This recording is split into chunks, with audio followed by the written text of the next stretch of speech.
Advanced Studio Classroom is on the air.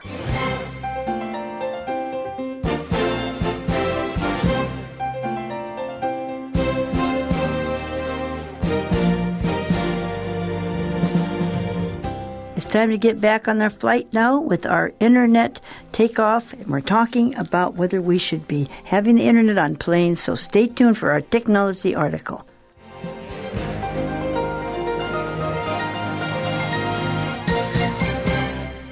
Well, thanks for coming back for our article on pages 24 and 25.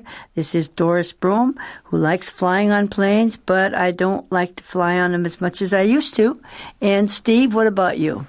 I'm with you, Doris. You know, growing up, it was a lot of fun.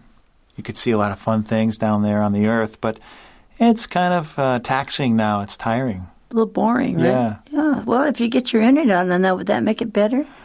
I think what would make it really nice is if I could bring my guitar on board and play some music. Well, we're going to have a guitar-free zone for the rest of us. So. Well, and we're also glad to have Howie, our technical, I don't know if he's an expert. And are you an expert? Probably, Howie. In some things I'm an expert. This maybe not, but I'll do my best to share my knowledge with everybody. You know experts anyway. That's good. Well, thanks for coming along today as we talk about this article on pages 24 and 25. In-flight internet starts out. I mean, it takes off, doesn't it? It takes off. It's becoming very, very popular. A lot of people, of course, are demanding this. They want to get on the internet while they're flying. They want to do business. They want to talk to people. So it's become very, very popular. Well, I'm surprised that they just named one company, AirCell.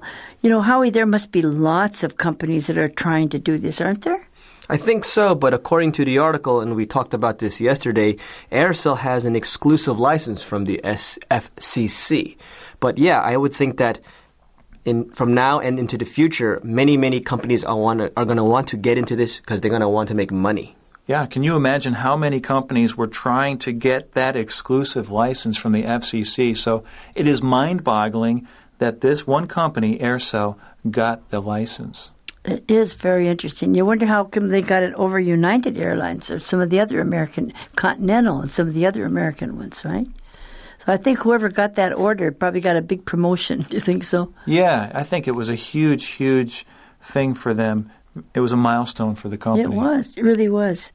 Well, it was a transformative step in many ways, and it's still kind of mind-boggling for most of us.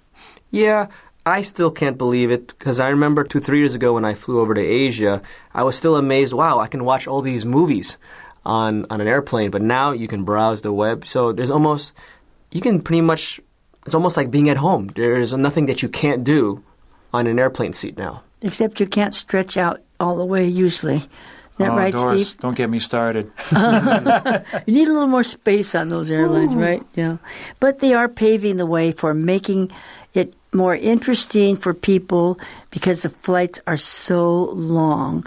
And they're trying to make some of the flights shorter by different things. They're making the planes different. But it still takes a long time to go from east to west, doesn't it? Oh, man, it takes a long time. And as I asked you before, listeners, if any of you have traveled over the Pacific or over the Atlantic, it can get pretty boring. So I could see why some people would want to bring their laptop onto the plane. Well, in Asia, a lot of people go down to places like Australia and New Zealand, too. And when I think of a long flight, you know, I think of something over 8 hours. What about you, Howie?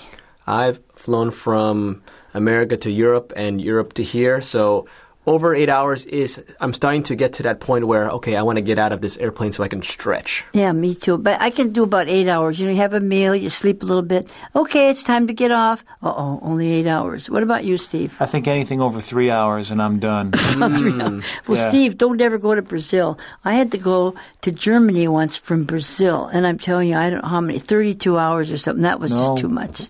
Oh, my goodness. 32 hours? Oh, yeah, flying. It's a long ways. Was it direct? Well, kind of direct. I mean, you get off one plane and another. I didn't stop in between. It's wow. Just, it's like, one day you get from Brazil to America and then America to Germany. So it's quite far. Wow. And I understand even from Southeast Asia where we are to place like Australia or New Zealand, that's a long flight, That's not right? very long. 6 hours? 6 hours? That's It a long flight. depending on where in Australia. If you go to Perth, which is more on the west, it's a little bit shorter. But I think if you fly out to Sydney, it's a little bit longer. Well, you go to Brisbane, it's not bad. Okay. So, Anyway, it's still not like going over to L.A., right? Right.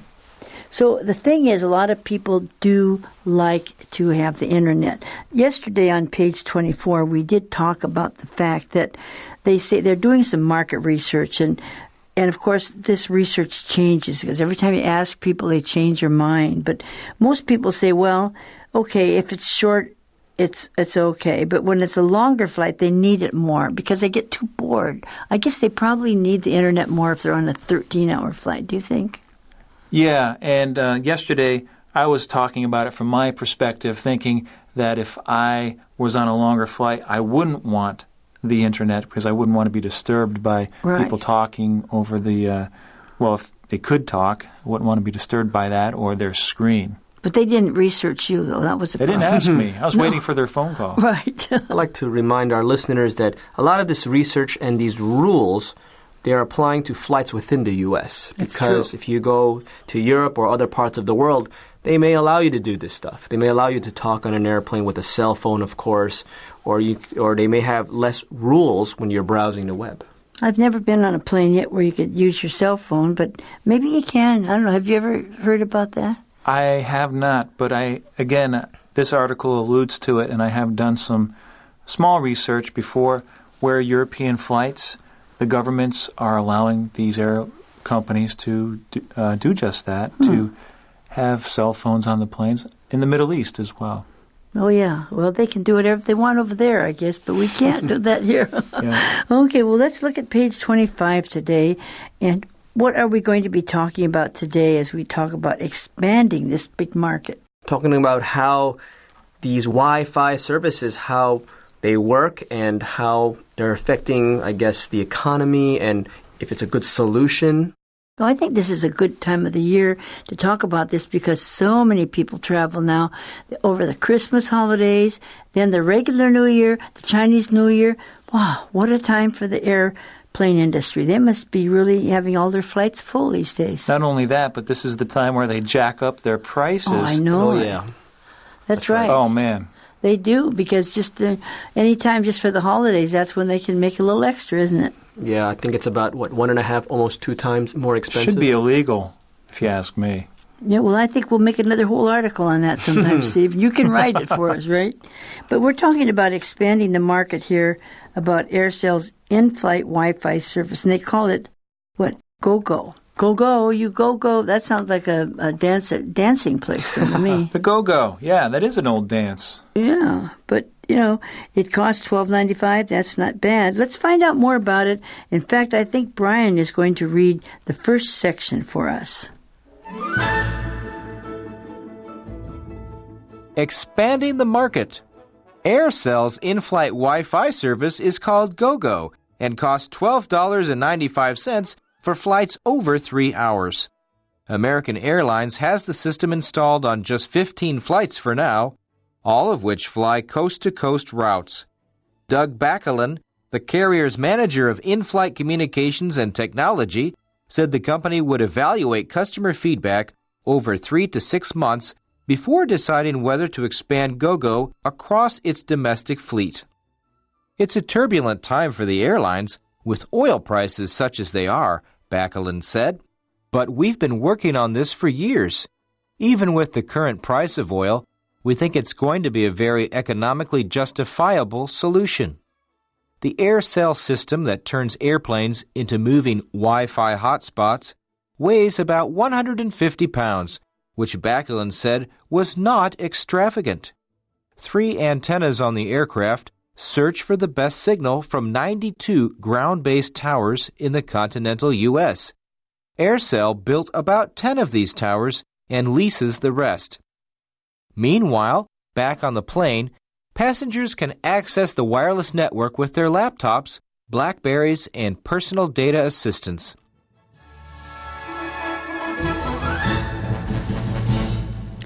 Well, it's a good time and a bad time to expand the market. The season is good for travel, but with the changing things in oil prices, political situations, in some ways that's not so good. So it's kind of a turbulent time. But the word turbulent that we find over here, page 25, reminds me of every time I'm going to eat something in the airline, they say there's turbulence, and then all of the food starts popping around on my tray. So turbulent is a good word to do with airplanes. Ooh, when you have turbulence on the plane is shaking and it's moving and it feels like, well, sometimes to me it feels like it's going to fall out of the sky. Some people get sick if the turbulence is too heavy, and so nobody likes turbulence. When there's a little sign that comes on, fasten your seatbelt, we're having some turbulence, right? So people better fasten their seatbelt economically right now. It's a turbulent time for the airlines. That's right, and I just like yesterday with the title, In-Flight Internet Takes Off, this is also a play on words because on an airplane you have turbulence, and it's a turbulent time, meaning that there's a lot of irregular things, there's a lot of changes in the economic times right now. And because oil prices are so high right now, fuel prices are going up, and now they're charging you for even checking in a bag now. If you want an extra bag, that costs even more money. So it's in one way, they're laying off workers and people, and so they don't have as much staff as they used to, and yet there's a lot of people traveling. So it seems to me that some of these airline staff must really be working overtime. Do you think so, Steve? Yeah, I think they're doing all that they can to try to squeeze as much money out of the system so that they can maintain themselves. But apparently this man thinks that we're talking about internet on airplanes, is a good solution to bring more money into these companies. Well, if they charge like $12.95 for this system, well, it's justifiable. In other words, it doesn't cost that much, and you're paying for something, but you're getting something. So they think it's okay to charge that. That's not a high rate either, is it? Right, and I think as Howie said before, that's actually quite cheap compared to other places like hotels. So I wouldn't mind seeing that price go up even further if it meant that these airlines could remain afloat. But if you wanted to use it yourself, you wouldn't want it to go up, Steve. Right. Yeah, I'm not desperate enough to pay $13 for 3 hours. I mean, maybe if you're a business person, that's nothing. But I'm thinking if you're a business person, you're willing to even pay $50 for 3 hours. Mm-hmm. Maybe. But, like they used to a long time ago have movies that, like in business class, they were free, but if you wanted to watch them, you had to pay in the Y class or something like that, And if I have to pay for it, just forget it. I don't really need it that badly. I know. Like the headphones, too. Yeah. You have to pay for your headphones to watch a movie. Forget it. I'm not going to do that. But if they give me 3 or 4 more inches, Doris, of you might legroom, pay for that. I will I tell pay you. whatever I'll pay $50 for that. Yeah, that's true. I agree with that part of it. So you'll pay for something you really need. But Yep. the other things, we might not need them. But, there's a very nice diagram drawing here on page 25 that shows how the airplane high-speed wireless internet access works. So I hope you all have that because it really is much easier than trying to talk about it. But the second paragraph here on page 25 tells us a little bit about this Wi-Fi hotspots and what it's like and the signals on the ground. You can see the signals on the ground in this picture. Maybe, Howie, you could explain that paragraph a little bit, starting in line 21. Sure. It says here that the AirCell system that turns airplanes into moving Wi-Fi hotspots weigh about 150 pounds. Now, the word hotspot, you might have heard of it if you go to a cafe. There are a lot of cafes right now like Starbucks. They have Wi-Fi hotspots. You can bring your laptop and you can start browsing the web there. So according to this article, this device, when they put it on your plane, it makes the whole plane into a hotspot. So it's a one wireless transmitter, and you can, if you have a laptop or some kind of PDA or BlackBerry, you can browse the web through it. But they have to have something to receive it. So the picture does show us some of these antennas that are around. They have to go around, and I guess they put those on the ground someplace and rent it and build them up, kind of towers, right? Right. And the receiver that's on the plane itself weighs 150 pounds, which is not too extravagant or too heavy, said Backlund. So it doesn't add too much weight to the plane, so it's economically feasible. They're going to make some money on this. And then if we read on, it says that device has 3 antennas. And then that device is going to search for the best signal from 92 ground-based towers on the continental U.S. Well, just think of that. So 92, and yet that's not very many when you think about the size of America, of course. The continental U.S.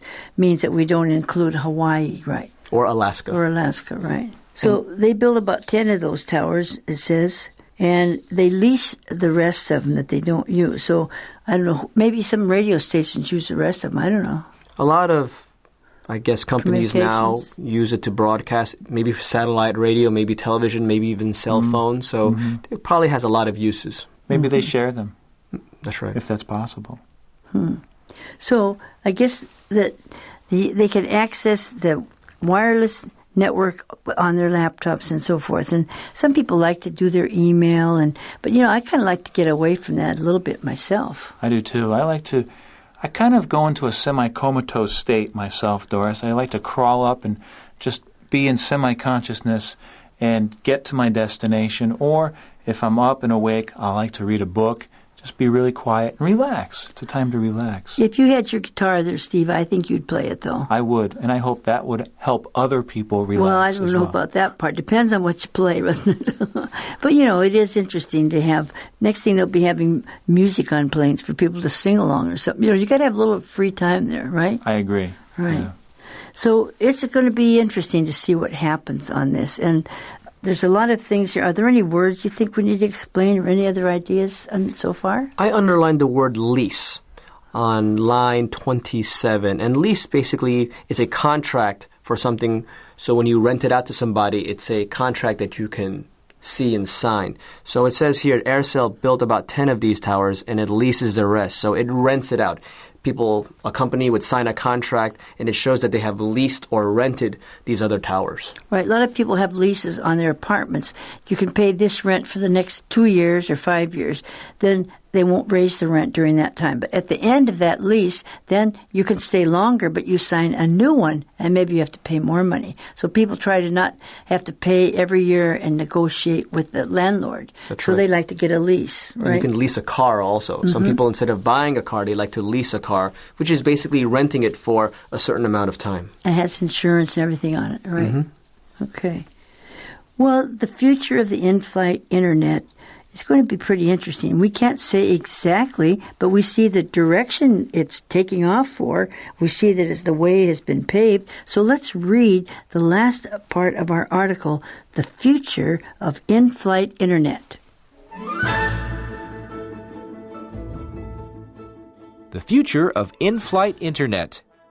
Blumenstein said Aircell's capabilities are evolving in tandem with developments in the cellular industry, which is now investing in fourth-generation 4G networks that will allow speedier transmission of heavy data traffic.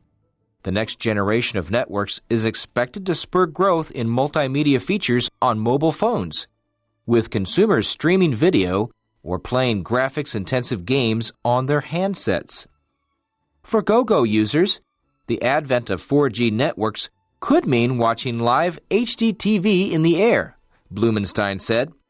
We are riding that curve, and it's one of the fastest technology curves the world has ever seen.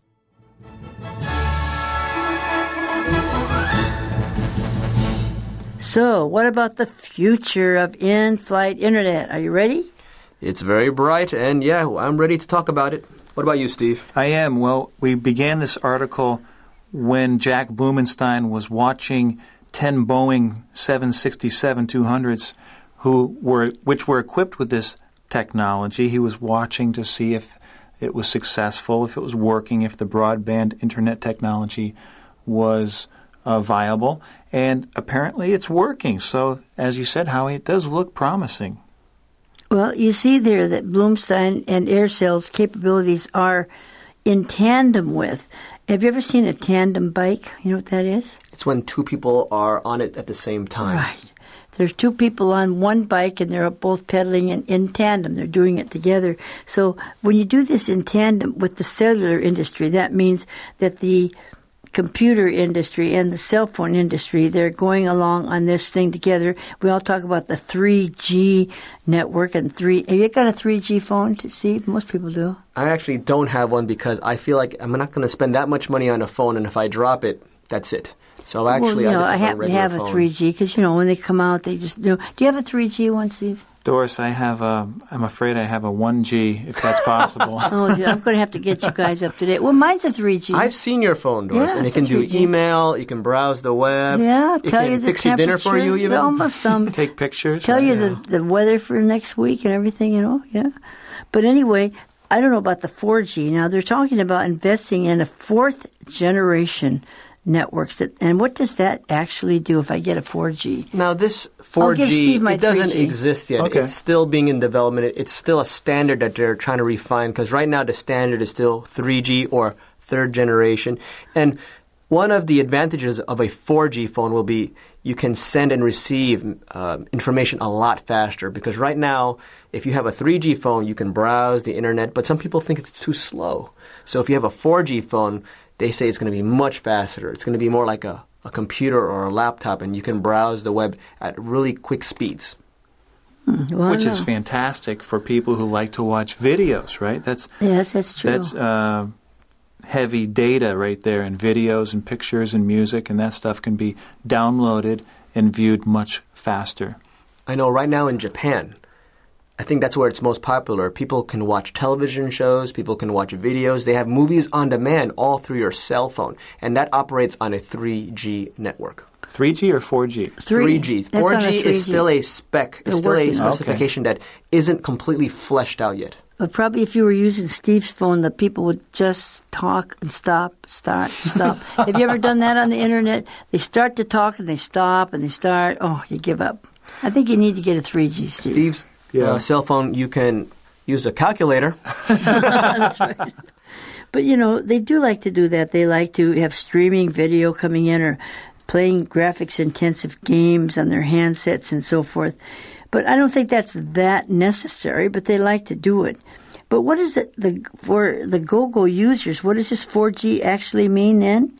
It says here the advent of 4G networks, and advent means the arrival of 4G networks. Something new, right? Mm-hmm. Yes. Could mean watching live HD TV in the air. HD TV stands for high definition television. And that's television that's so crisp and clear that it looks really real. The resolution is so high, you can't tell the difference between television and maybe looking out the window. That's how sharp the picture is. But when you're that sleepy on the plane, you've crossed all those time zones, you don't really need HD TV. Isn't that right, Steve? Well, I don't, Doris, and I don't think a lot of people do, but there are some people who actually demand that, and they want to have that option when they're flying, and they'll actually pay extra money for that option. So that's not the kind of person I am, but some people, they want that high-definition television, and so airlines are clamoring to provide it so that they can gain more customers. Yeah, I think that's true. Part of it has to do with trying to make a little more money on different things. People don't even know they want it until you advertise it, That's actually. right. They make you want it sometimes. But we're riding that curve. It's one of the fastest technology curves the world has ever seen, from 1G to 2G to 4G, and who knows how many Gs. But we do have a little skit on this. Let's have that right now. Ladies and gentlemen, welcome aboard Flight 123 to San Diego. We've just reached our cruising altitude of 33,000 feet. Sit back, relax, and enjoy the flight across the continental U.S. Jack, I'm so glad you agreed to come with me to my cousin's wedding in San Diego. The relatives will finally get to see us in tandem. Aren't you just thrilled? I'll tell you what I'm thrilled about, Jill. It's this new in-flight broadband internet service. Now I can surf the web for the entire 4-hour flight and even watch YouTube videos. Oh, Jack, I thought we'd have a chance to discuss our plans for the future. You know, things like maybe a wedding of our own. Uh-huh. We're having a wedding? Well, maybe a good conversation might pave the way to making progress on marriage. Oh, cool. Look at this website that ranks the top computers by price range. Jack, getting married is an important milestone, and we need to talk about whether we're... Ladies and gentlemen, this is the captain again. We have some rough weather up ahead, so it could get a little turbulent. Make sure you buckle your seatbelts. And look at this music video on YouTube. My favorite band, the Boneheads. Jack, you're not listening to me. Turn off that computer and pay attention. Huh? What? Oh, computer. Yeah, okay. So what were you saying? Jack, we've been dating for 11 years. I think it's justifiable that I expect a wedding. Really? Well, it just so happens that I was looking at a website that sells engagement rings. But since you want me to turn off the computer, I'll do what you say. Hey, wait a minute. Give me that computer. Now, where's that engagement ring website? It sure is a good thing they have in-flight internet service on this airplane. Well, that was a happy ending, I think. Friends, we're happy that you joined us here on In-Flight Internet Takes Off. We hope you learned something. And listeners, if you're ever on an airplane and you have a chance to browse the web, well, you're riding on that curve of new web developments and technology, and take advantage of it if you can.